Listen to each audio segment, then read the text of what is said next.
여러분, 우리 지금 열왕기서 읽고 있는데요. 열왕기서는 이스라엘이 솔로몬 이후에 두 개로 분열되면서 결국 남북왕국 모두가 멸망하는 과정을 그렇게 기록하고 있습니다.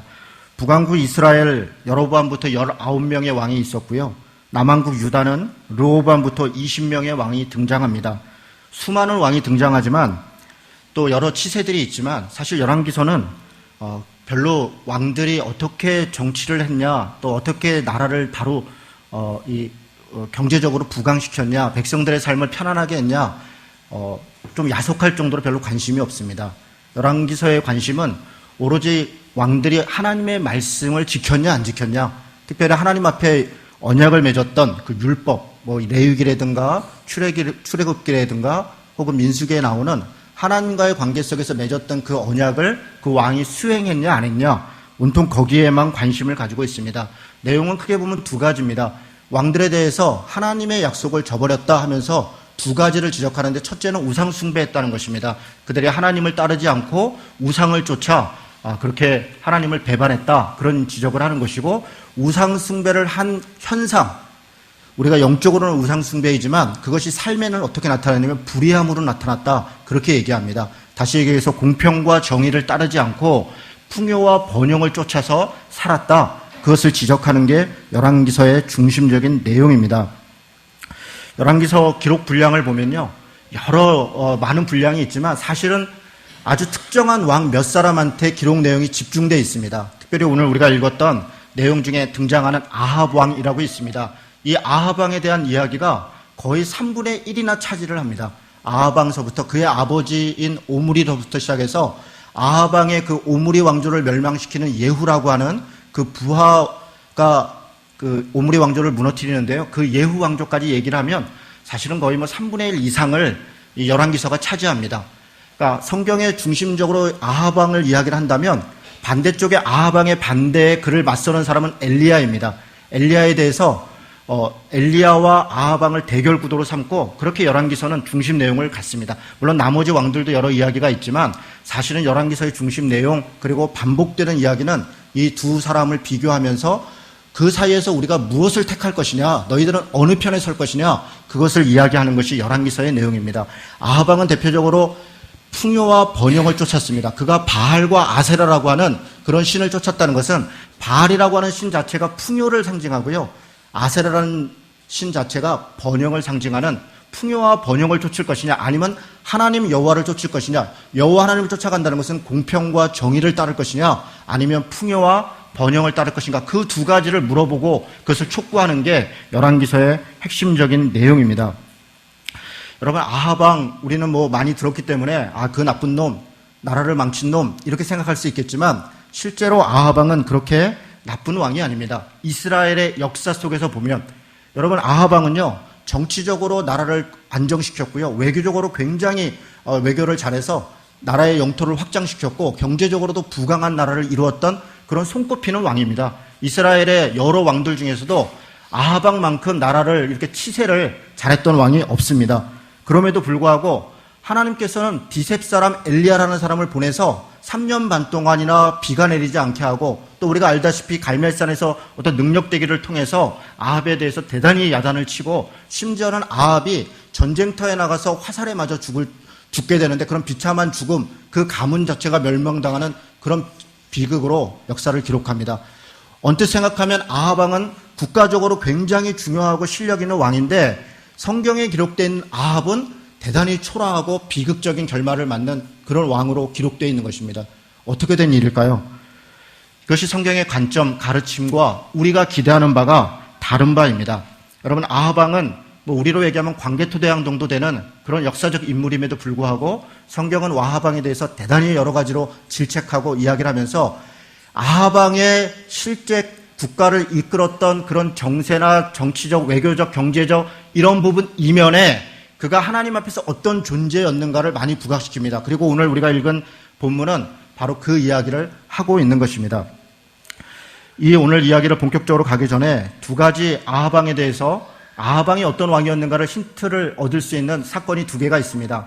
첫 번째는 오바댜라고 하는 사람이 엘리야를 데리러 갔을 때요, 그가 이렇게 얘기합니다. 엘리야가 가지 않겠다. 그러니까 당신이 나를 죽이려고 그러냐? 알다시피 내가 이세벨이 하나님의 선지자들을 죽일 때 그 가운데서 100명이나 되는 선지자들을 몰래 숨겨가지고 내가 도와주지 않았습니까? 그러니까 나를 불쌍히 여겨서 같이 갑시다. 이런 얘기가 있습니다. 그 얘기를 놓고 보면 아합 왕은 이세벨과 더불어 하나님을 쫓아 살아가고자 하는 바르게 하는 선지자들을 무자비하게 학살했습니다. 그래서 어떤 사람이 도와서 동굴에다가 숨겨서 살려줘야 될 정도로 아주 폭압적인 정치를 했다는 얘기입니다. 선지자들을 무자비하게 죽였음에도 불구하고 하나님의 선지자들이 남아있지 않은 것이 아닙니다. 나중에 보면 아람과의 전쟁 가운데 남유다의 여호사밧과 이야기가 있을 때 여호사밧이 하나님의 선지자에게 이 전쟁에 우리가 나가는 것이 옳은지 그른지 좀 물어보자. 그럴 때 아합이 이렇게 얘기합니다. 선지자들 많지. 뭐 선지자한테 물어보면 되지. 그러면서 자기 밥상에서 먹는 선지자 400명을 데리고 옵니다. 그리고 그들에게 묻습니다. 이 전쟁 나가도 되겠습니까? 선지자들은 시드기야를 대표로 한 선지자들은 나가면 반드시 이깁니다. 이렇게 아합이 듣기 좋은 이야기를 합니다. 여러분 그게 무슨 이야기를 의미합니까? 수많은 수천 명의 선지자들을 이세벨이 끔찍하게 죽였지만 그러나 소위 하나님의 선지자라고 하는 사람들 중에서도 아합의 귀에 듣기 좋은 소리를 그리고 그가 듣기 좋고 또 그가 원하는 이야기를 해주는 그러면서 목숨을 연명하고 경제적인 대가를 받는 선지자들이 400명이나 있었다는 것입니다. 그것이 현실입니다. 또 한 사건이 있습니다. 우리가 읽었던 21장 이전에는 아람과의 전쟁 가운데 벳하단이라고 하는 아람 왕을 잡았습니다. 하나님께서는 벳하단을 죽여야 된다. 그렇게 아마 명령을 하신 것 같습니다. 그런데 아합이 그렇게 하지 않습니다. 벳하단으로부터 다메섹이라고 하는 지역을 받고 외교적으로 그를 풀어줍니다. 하나님께서 한 선지자를 보내서 아합에게 얘기합니다. 내가 죽이고자 한 사람을 살려줬다. 그래서 이 피값을 네가 받게 될 것이다. 그리고 오늘 21장 1절은 그 후에 이 일이 있으니라. 바로 그 사건 이후에 이 일이 있었다. 이렇게 이야기하면서 곧바로 아합이 어떻게 죽었다 이렇게 이야기를 하는 것이 아니라 그가 어떤 왕인지를 대표적으로 이해할 수 있는 한 사건을 소개합니다. 그것이 나봇의 포도원 강탈 사건이라는 사건입니다. 여러분 이 사건의 전말을 오늘 이야기를 하면서 도대체 하나님께서 앞에서 아합은 왜 그렇게 죽었고 우리는 어떻게 살아야 되는가 한번 생각해 보려고 합니다. 여러분 21장 1절을 한번 보도록 하겠습니다. 21장 1절 그 후에 일이 있었습니다. 이스라엘 사람 나봇에게 이스르엘에 포도원이 있었는데 사마리아의 왕 아합의 왕궁에 가깝더라 이렇게 이야기했습니다. 여러분 지금 사마리아 왕 아합의 왕국에 가깝더라 이렇게 얘기했는데 사마리아가 당시 북이스라엘의 수도입니다. 거기에 아합의 왕궁이 있습니다. 그런데 이스라엘 근처에도 아합이 왕궁을 가지고 있었다는 겁니다. 이 왕궁은 어떤 왕궁입니까? 지금으로 얘기하면 별궁 같은 겁니다. 우리 식으로 얘기하면 부자가 저 양평이나 무슨 가평이나 춘천이나 이런 데다가 별장을 놓은 겁니다. 그리고 어쩌다 한 번씩 이렇게 날 더울 때는 시원하게 가서 요양하고 오고 또 날이 한참 추울 때는 저 남쪽에 별장 두고서 가서 생활하고 오고 이런 정도의 그런 별장 궁궐이 있었다는 겁니다. 그 가까운 데 있었습니다. 그런데 그 별장 궁궐 옆에 거기가 이스라엘 평야입니다. 거기에 나봇이라고 하는 사람이 포도원을 가지고 있었습니다. 그랬더니 아합이 어느 날 산책하다가 그걸 봤습니다. 저 땅 괜찮은데 가깝고 그리고 나서 자기의 채소밭을 만들려고 그 땅을 나한테 팔아라 이렇게 얘기합니다. 이때 채소밭이라는 것은 지금으로 얘기하면 정원입니다. 정원. 자기 정원을 만들 테니까 그 땅 나한테 팔아라. 채소밭 만들고 그냥 소일하고 싶은 겁니다. 어쩌다 한 번씩 내려와서 물론 일꾼들 사가지고 농사도 짓고 이렇게 한 다음에 가끔씩 내려와서 이렇게 풀도 좀 뽑고 씨도 좀 뿌리고 약도 좀 치고 그렇게 해서 소일하고 싶은 그런 땅이 땅으로 아주 좋다 이렇게 생각한 겁니다. 그래서 자기 정원을 얻으려고 그에게 팔라고 얘기합니다. 무자비하게 뺏지 않고 팔라고 하고 대가를 준다고 한 걸 보면 그래도 아합이 양심이 있었던 것 같습니다. 나름 한편으로는 양심이 있었던 거고요. 한편으로는 눈치를 보는 겁니다. 백성들이 혹은 옆에 있는 사람들이 나한테 뭐라고 할까 내가 저것을 그냥 강제로 뺐으면 그러니까 조금 체면을 좀 차렸습니다. 그런데 나봇의 태도가 대단히 특이합니다. 사실 나봇에게 있어서는 이것은 기회입니다. 왜냐하면 왕이 이 땅보다 더 좋은 땅을 주던가 아니면 더 많은 대가를 줄 테니까 나한테 팔아라 이렇게 얘기했으니까 팔면 되는 거 아닙니까? 아니면 더 좋은 땅을 요구하면 되는 거 아닙니까? 그런데 나봇이 그것을 거절합니다. 그때 나봇이 거절할 때에 그 거절의 이유가 특이합니다. 3절입니다. 같이 한번 읽어보도록 하겠습니다. 읽습니다. 나봇이 아합에게 말하되 내 조상 유산을 왕에게 주기를 여호와께서 금하실지로다 하니, 지금 나봇은 왜 이것을 팔 수 없다고 얘기하냐면 하나님께서 금하신 것이다.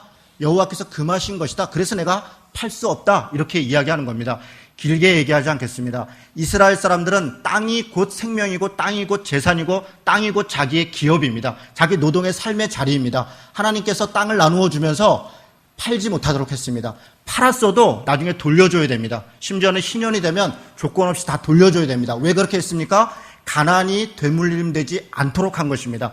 가난한 사람들, 여러 사람들이 물론 불성실해서 자기 자녀도 팔기도 하고 자기 땅도 팔기도 하고 그런 불성실한 사람이 있을 수 있습니다. 그러나 그것 때문에 가난이 되물림돼서는 안 된다. 땅을 팔지 못하게 했고 돌려주게 했습니다. 그것이 하나님의 법이었습니다. 지금 나봇은 그 법을 상기하는 것입니다. 하나님께서 땅을 가문에, 기업에, 가족에게 준 땅은 팔지 못하게 했습니다. 그래서 나는 팔 수 없습니다. 그렇게 이야기합니다. 여러분, 굉장한 일입니다. 사실은 그것을 통해서 아합으로부터 어떤 보복을 당할 가능성이 대단히 높습니다. 그럼에도 불구하고 그는 그것을 거절합니다.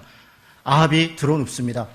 와서 두문불출하고 밥도 먹지 않습니다. 이것을 보면 아합은 대단히 소심했거나 아니면 대단히 체면을 중시했던 사람으로 보입니다. 저것을 갖고는 싶은데 내가 갖겠다고 이미 말은 했는데 주지 않겠다고 하니까 들어눕습니다. 여러분 한번 생각해 보십시오. 나봇에게 있어서 그 땅은 자기 지역의 가문이고 자기 생계의 수단입니다. 그것을 통해서 그 가족들이 먹고 사는 곳입니다. 그런데 아합은 지금 그 땅을 왜 달라고 하는 겁니까? 기껏해서 자기 별장에 정원으로 쓰기 위해서 달라는 겁니다. 여러분, 권력이 있고 힘이 있는 사람들이 남의 것을 뺏을 때 정말 그것이 꼭 필요하기 때문에 달라는 것이 아닙니다. 그냥 소일거리 하는 정도로, 그런 정도로 남의 것을 뺏을 수 있다라고 생각한 게 아합의 인식이라는 겁니다. 그렇게 자기 힘으로, 자기 돈으로 무엇이든지 할 수 있다라고 생각한 것이 아합의 생각이었습니다. 아합은 들어 누웠습니다. 그런데 아합보다 더 독한 여자가 있었습니다. 이세벨입니다. 이세벨이 들어오자마자 이렇게 얘기합니다. 아이, 여보, 왜 그래? 뭐 때문에 그렇게 속상해하고 있어요? 내가 나봇에게 땅 좀 팔라 그랬는데 안 판다. 그런데 여러분, 이 아합이 이세벨에게 땅 나봇이 안 판다더라 라고 이야기할 때 중요한 걸 빼먹습니다. 그게 뭐냐면 그 이후입니다. 마치 아합의 얘기를 들으면 정당한 대가를 준다고 했는데 그걸 거절하더라, 그렇게 버릇이 없더라, 그렇게 예의도 없더라, 그렇게 사람이 못됐더라, 그렇게 들립니다. 그런데 사실은 그렇지 않습니다. 무엇을 빼먹었습니까? 하나님이 금하신 것이라 못 팔겠다 하더라, 그 말을 빼먹습니다. 왜 빼먹습니까? 그것을 이야기하는 것, 말하는 것 자체가 자신이 하나님을 대적하는 것을 인정하는 것이기 때문에 그렇습니다. 하나님조차도 그는 속이려고 하는 것입니다. 이세벨이 그 얘기를 듣습니다. 그러고서는 이렇게 얘기합니다. 아니, 당신이 이러고도 이스라엘 왕이라고 할 수 있습니까? 여러분, 이게 무슨 얘기입니까? 왕 그따구로밖에 못합니까? 그런 얘기입니다. 아니, 왕이 돼가지고 그까짓 거 하나 못 뺐습니까? 그렇게 찌질합니까? 그런 이야기입니다. 여러분, 이세벨이 대단하죠. 그리고서는 이야기합니다. 내가 줄 테니까 걱정하지 말라고. 그리고 이렇게 합니다. 아합의 왕의 조서를 만듭니다. 왕의 조서를 만들고 거기에 왕의 도장을 찍습니다.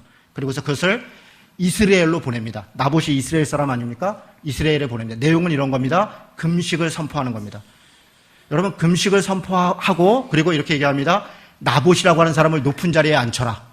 그런 다음에 불량자 두 사람, 어떤 두 사람이 증언을 해서 나봇이 하나님과 왕을 조롱했다 혹은 모욕했다, 그를 증오했다, 이런 것을 증언하면 그것은 이스라엘에서 당시에는 죽을 죄입니다. 사형에 해당하는 죄입니다. 하나님을 모독하고 왕을 모독했습니다. 그랬으니까 성읍 밖에서 죽여야 되는 그런 죄입니다.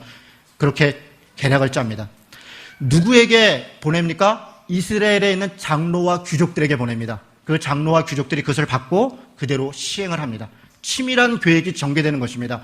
금식을 선포했습니다. 왜 금식을 선포합니까? 금식이라고 하는 것은 개인도 그렇고 국가도 그렇고 하나님 앞에 뭔가 간절히 원해야 될 때, 그리고 국가적 위기가 있을 때, 어려움이 있을 때 선포되는 것입니다. 그러니까 대단히 하나님과 국가적으로 중요한 일이 벌어졌다는 것을 명분을 세우는 것입니다. 그래서 나봇을 죽일 때 그를 그냥 괜히 죽인 것이 아니라 하나님 앞에 대단히 불경스러운 일을 범했다. 그리고 국가적으로 아주 어려운 일이 당했는데 나봇이 그것을 모른 척해서 결국은 그는 죽을 수밖에 없었다라고 하는 명분을 만드는 겁니다.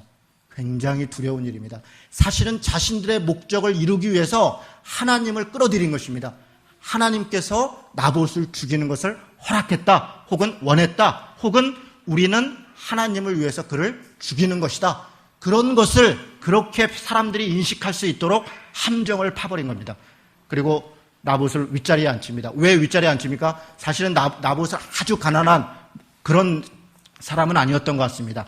장로와 귀족과 함께했던, 이렇게 얘기합니다. 나봇과 함께했던, 그 함께했더라는 단어는 원어로 보면 그 같이 앉았던 이런 단어입니다. 그러니까 장로와 귀족과 함께 앉았다는 것은 나름대로 그래도 나봇도 지역에서 유지급으로 좀 이렇게 존경을 받는 그런 사람이었던 것 같습니다. 그래서 금식을 선포한 다음에 나봇을 높은 자리에 올려놓습니다. 그리고 나서 두 사람이 들어와서 증언을 합니다. 뭐라고 증언합니까? 하나님과 왕을 저주했다. 여러분, 이것은 나봇을 꼼짝 못하게 하는 겁니다. 윗자리에 있는 사람은 더 잘해야 되는 책임이 있는 것입니다. 그 책임을 망각했다. 그래서 더 큰 벌로 그를 죽여야 된다라는 것을 정당화시키는 그런 함정을 판 것입니다.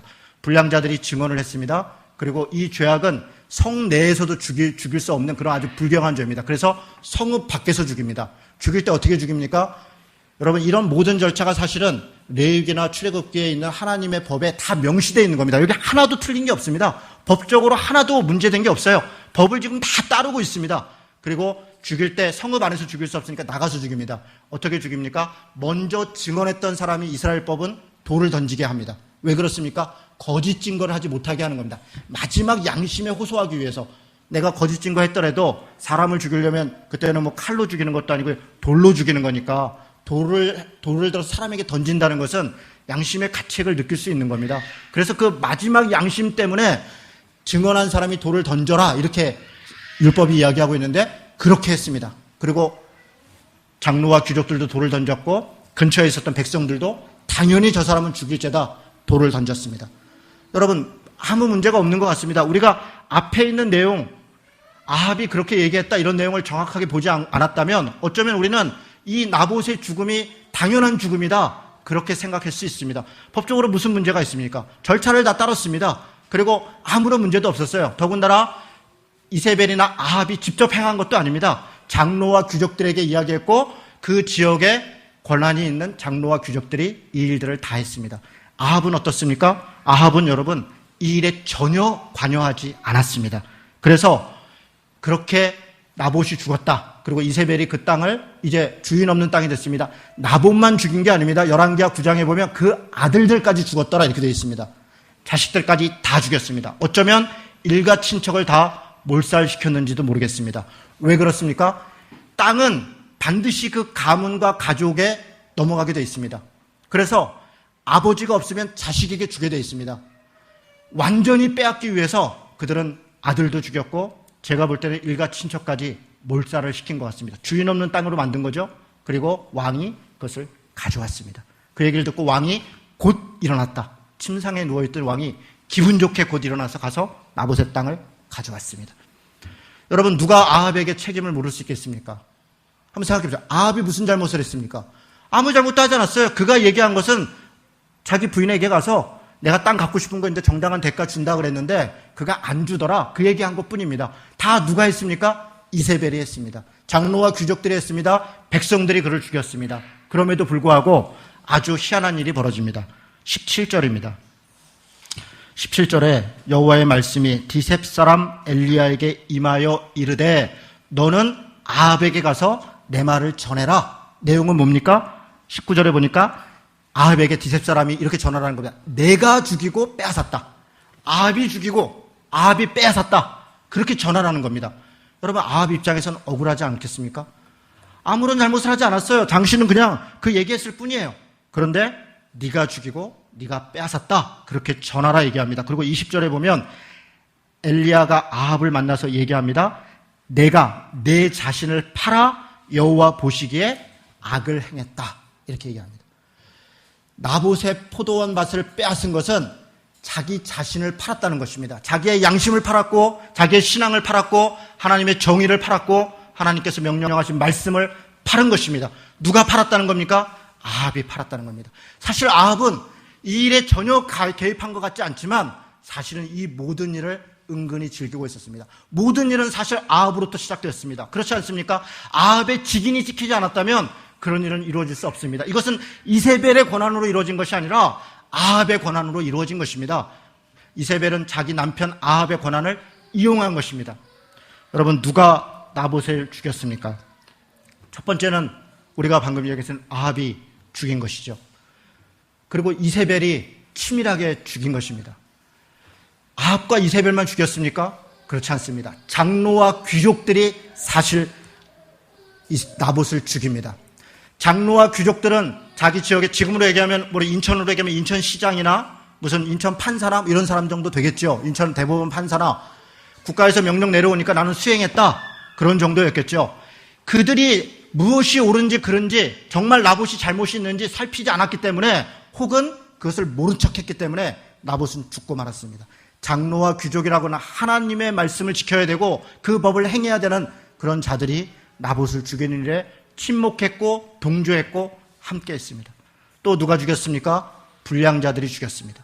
여러분, 불량자들, 이 얘기는 그냥 뭐 하찮은 사람들, 그냥 무슨 깡패들, 이런 사람들입니다. 그런 사람 두 사람을 돈을 주고 샀습니다. 그들은 자신의 양심을 팝니다. 나봇은 전혀 그런 짓을 하지 않았지만 그들은 아무렇지도 않게 거짓 증언을 하고, 그리고 나봇을 돌로 죽일 때 누구보다 앞장서서 돌을 던졌습니다. 불량자들이 죽였습니다.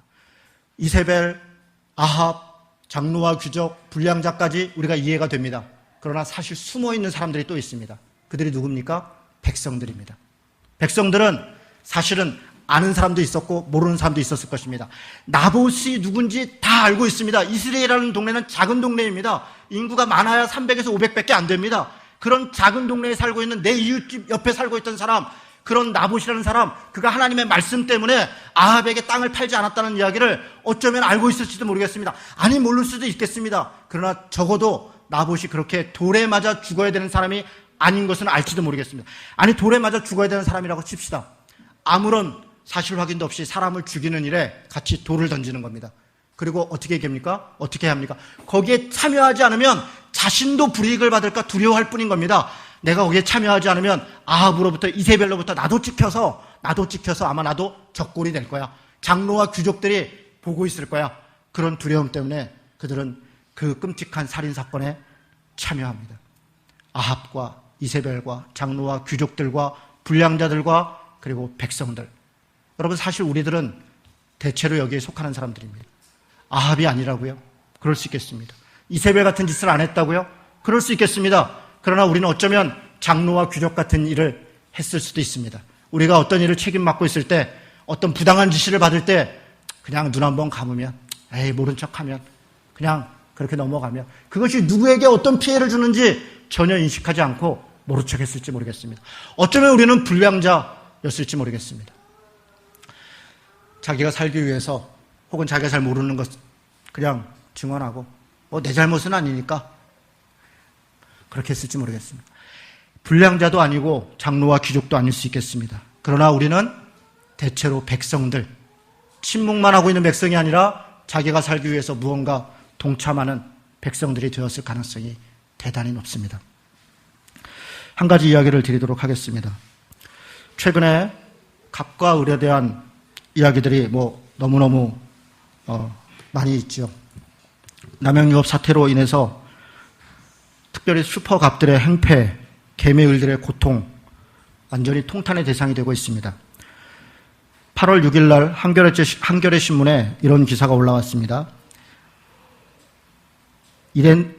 제목을 이겁니다. 이랜드 청년들 개척사업 가로채기 의혹. 이게 기사 제목입니다. 내용은 이런 겁니다. 대기업을 퇴사해서 2011년 수입과 유통회사를 세운 31살, 33살의 두 청년이 있었습니다. 이들은 2012년 12월에 정말 맨 땅에 헤딩하는 것처럼 너무너무 수고와 애를 쓰면서 미국에 있는 오츠라고 하는 회사, 그것은 기능성 신발을 판매하는 회사입니다. 그 회사에 독점적으로 5년 동안 한국의 국내 판매권을 획득합니다. 그 작은 친구들이 기적을 이룬 것입니다. 그리고 여러 백화점이라든가 기타 이런 곳에 신발을 납품했습니다. 그 청년들의 성공 신화가 나름대로 회자되고 했었습니다. 그런데 비극적인 일이 벌어졌습니다. 2013년 4월에 이랜드 계열인 신발 매장 폴더에다가 물건을 공급했습니다. 그런데 5월 초에 불과 한 달 만에 오츠라고 하는 회사로부터 독점 판매권 계약 해지 통보를 받았습니다. 이유는 오츠라는 회사를 한국에 있는 어떤 회사가 100억을 들여갖고 인수하면서 인수 조건 중에 이 독점적 판매권을 갖고 있는 그것들을 다 해지해달라.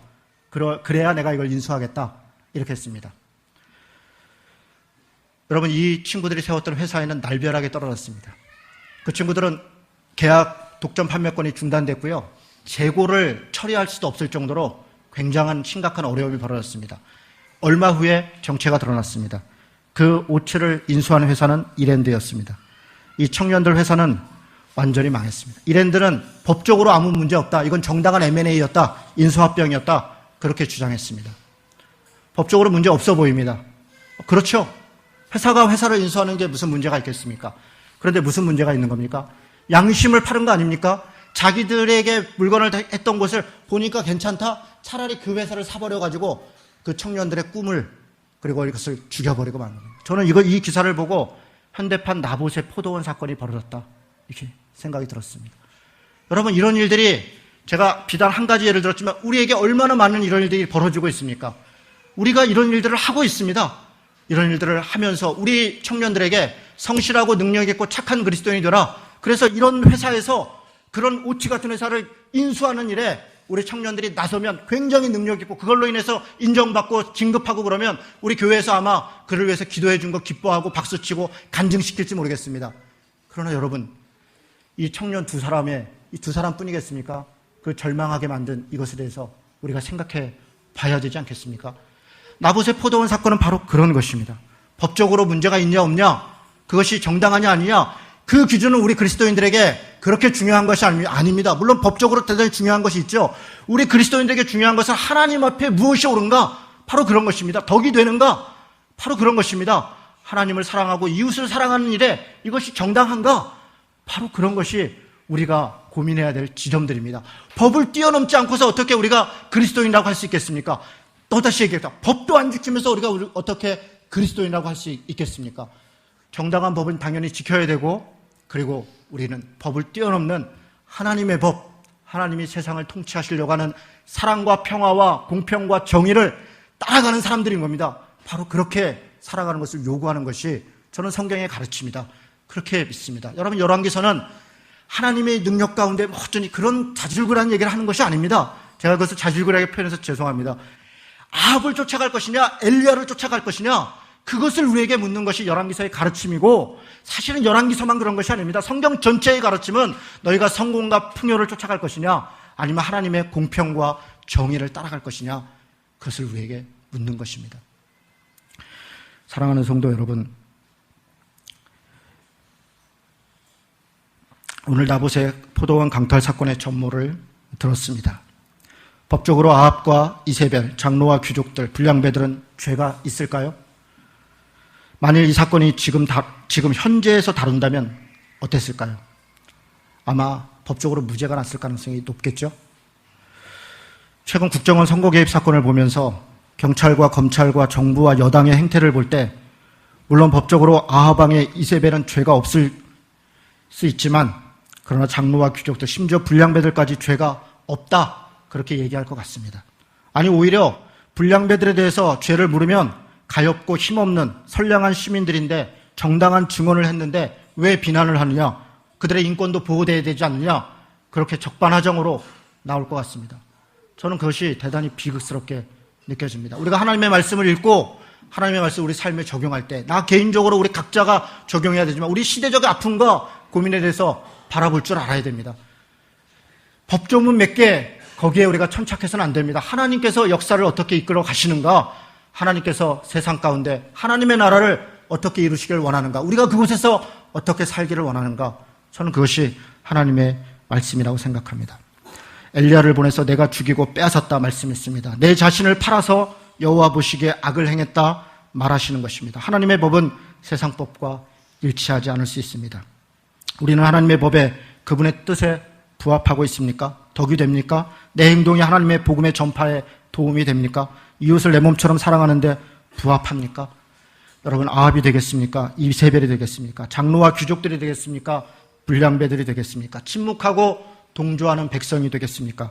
아니면 엘리야가 되겠습니까? 디셉 사람 엘리야라고 할 때 그 디셉이라는 말은 지금 말로 번역하면 쉽게 얘기하면 촌놈이라는 얘기입니다. 촌놈 엘리야. 예수님이 나사렛 사람 예수라고 얘기할 때 그 나사렛이라는 단어는 지금 얘기하면 촌놈이라는 얘기입니다. 중심부에 있는 사람이 아니라 저기 이름도 모르는 곳에 있는 그런 사람이라는 것입니다. 하나님이 사용하시는 사람들은 중심에서 권력을 갖고 돈을 갖고 경제를 장악하고 그것을 움직임을 통해서 살아가는 사람들이 아니라 하나님 앞에 어떤 사람인가? 디셉 사람 같은 사람을 찾는 것입니다. 촌놈 같은 사람들을 찾는 것입니다. 단순하게 믿고 단순하게 실천하는 사람을 찾는 것입니다. 엘리야와 같이 하나님께 순종하고 하나님을 기쁘시게 하고 하나님의 덕을 세우는 성도 되시기를 주님의 이름으로 축원합니다. 아멘.